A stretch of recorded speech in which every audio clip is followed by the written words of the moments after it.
Il divieto c'è già, ma pochi lo rispettano. Accendere una sigaretta tra le botteghe del salone di fatto sarebbe vietato, ma in pochi lo sanno. Da metà marzo però cambia musica e chi verrà sorpreso a fumare verrà multato. L'ultima assemblea dei soci del consorzio Il Salone ha discusso e approvato la richiesta inviata al comune di divieto tassativo di fumo.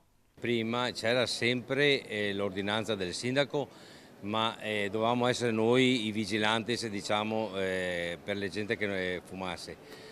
E invece noi abbiamo chiesto che questa ordinanza venga messa dentro nel decreto della Polizia Municipale, in modo che adesso saranno i vigili a passare e a sanzionare sia gli operatori sia i clienti che fumano sotto il salone.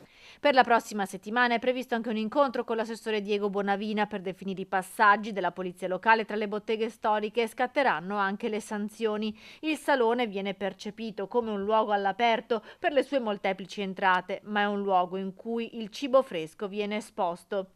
E anche noi come negozianti che magari abbiamo il cliente che sta assaggiando il formaggio o il salume e c'è vicino magari quello che fuma il sigaro, dà molto fastidio, e allora abbiamo chiesto proprio questa ordinanza in modo che che non ci siano questi odori di sigari, di sigarette, di pipe. Al momento i cartelli con il divieto di fumo sono presenti solo all'ingresso, ma verranno potenziati.